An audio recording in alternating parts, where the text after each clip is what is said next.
ሰባተኛው ጠቅላላ ምርጫ ተካሄደ። ከዚህስ በኋላ ምን ሊያስጨንቀን ይችላል? ውጤቱ ወይስ? የድምፅ አሰጣጥ ሂደት ተጠናቆ ውጤቱ የተዳመረ ባለበት በዚህ ወቅት የፖለቲካው አየር በጉጉት በደስታና በተስፋ ተሞልቷል። ይሁን እንጂ ከምርጫው ማግስት የምናየው የድል ፌሽታና ሆይታ የረጅምና የከባድ ጉዞ መጀመሪያ እንጂ መድረሻ አይደለም። ዛሬ ከግለሰቦችና ፓርቲ ስሞች ስሜታዊነት ወጥተን አሸናፊው አካል ሊሰራቸው ስለሚገቡ የፖሊሲና የርዕዮተ ዓለም የቤት ስራዎች የምንነጋገርበት ሰዓት ላይ ደርሰናል። የአንድን ሀገር እውነተኛ ጥንካሬ በምን ይለካል ብላችሁ ታስባላችሁ? የድህረ ምርጫ ውጤትስ የአንድን ሀገር ዕጣ ፈንታ እንዴት ይወስነዋል? ቆይታችን ለዚህ መልስ አለው።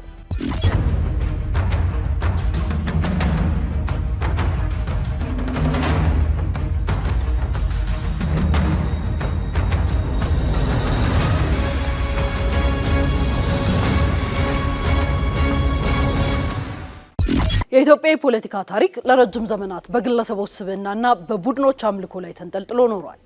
ምርጫው ሲካሄዱ አብዛኛውን ትኩረት ማን አሸነፈ የሚለው የፓርቲ ወይም የግለሰብ ማንነት ላይ እንጂ ምን አይነት ፖሊሲ አሸነፈ በሚለው መሰረታዊ ጥያቄ ላይ ሲያተኩር አይታይም ነበር። ይሁንና ዲሞክራሲ እያደገ ሲመጣ የፖለቲካ ባህሉም አብሮ ይበስላል። ሰባተኛው ጠቅላላ ምርጫ ማግስት ልንገነዘበው የሚገባው ትልቅ ታሪካዊ እውነት ቢኖር ህዝቡ ድምጹን የሰጠው ለፓርቲው ብቻ ሳይሆን ፓርቲው ይዞት ለቀረበው የፖሊሲ አማራጭ፣ ለማህበራዊና ለኢኮኖሚያዊ እሳቤ እንዲሁም ለአመራር ዘይቤው መሆኑን ነው።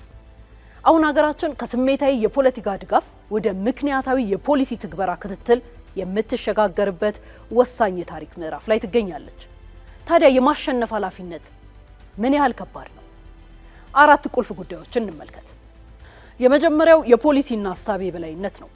ምርጫ ውጤቱ ሲታወቅ በቀጣዮቹ ቀናት የሚኖረው ሀገራዊ ትረካ ወይም ናሬቲቭ ማዕከል ማድረግ ያለበት አሸናፊው ፓርቲ ያቀረባቸውን የፖሊሲ ምሰሶዎች ነው። የኢኮኖሚ መዋቅር ማሻሻያው፣ የውጭ ግንኙነት ስትራቴጂው፣ የዜጎች ደህንነትና የፍትህ ስርዓት ግንባታው የህዝብን ይሁንታ አግኝቷል። አሁን እነዚህን እሳቤዎች ወደ ተቋማዊ አሰራር የመቀየር ከባድ ስራ ይጠብቀዋል። ሁለተኛው ከቅስቀሳ ወደ ትግበራ የመሸጋገር ፈተና ነው። አንድን ፖሊሲ በምርጫ ውድድር ወቅት ለህዝብ ማስተዋወቅና መሸጥ እጅግ ቀላል ሊሆን ይችላል። ፖለቲከኞች በመድረክ ላይ ህዝብን በንግግር ሊያሳምኑ ይችላሉ። በተግባር መተርጎም ግን ፍጹም የተለየና እጅግ የበዛ ስራን ይጠይቃል። ተቋማዊ አቅም መገንባት፣ የህግ ማዕቀፎችን ማዘጋጀትና ብቁ የሰው ኃይል ማደራጀት የግድ ይላል።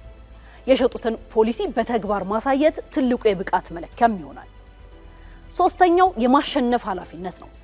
ማሸነፍ ጊዜያዊ የፖለቲካ ደስታ መፍጠሩ አይቀርም። ነገር ግን ያ ስሜት በጥቂት ቀናት ውስጥ ተኖ በአሸናፊዎች ኃላፊነት ይተካል። አሸናፊነት ሽልማት ሳይሆን የህዝብ አደራ ነው።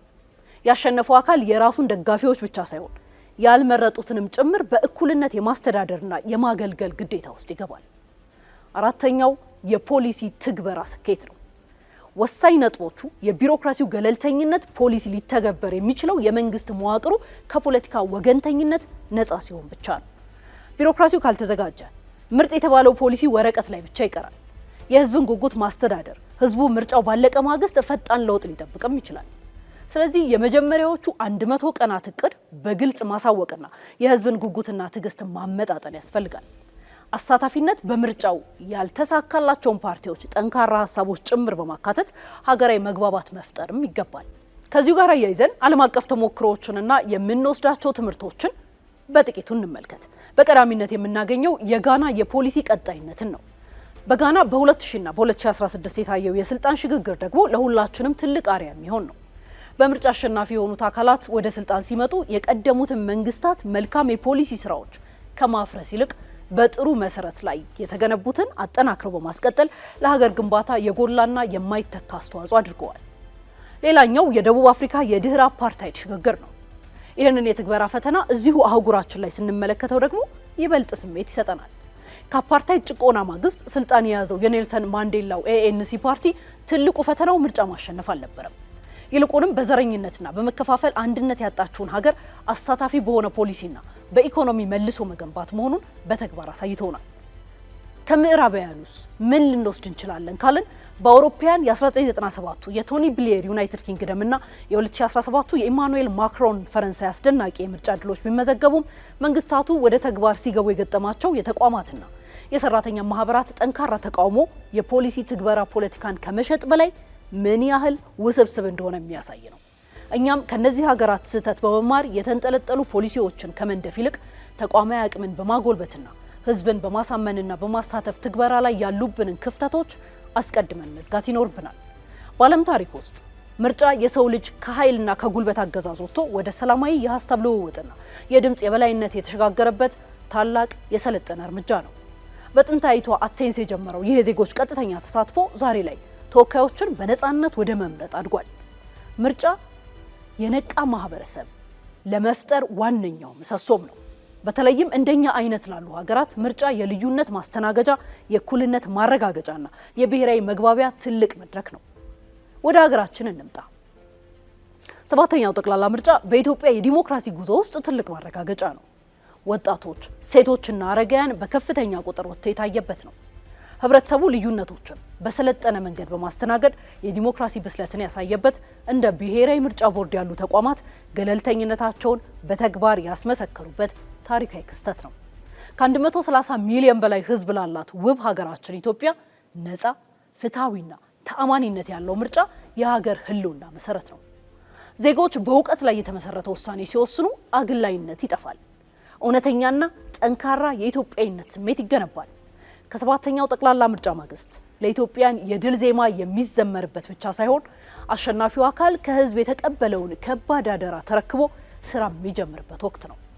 ምርጫ የዲሞክራሲ ማሳያ የመጨረሻው ምዕራፍ ሳይሆን ፖሊሲዎችን ወደ ተግባር በመቀየር የህዝብን ህይወት ለመለወጥ የሚደረግ ረጅም ጉዞ የመጀመሪያው እርምጃ ነው።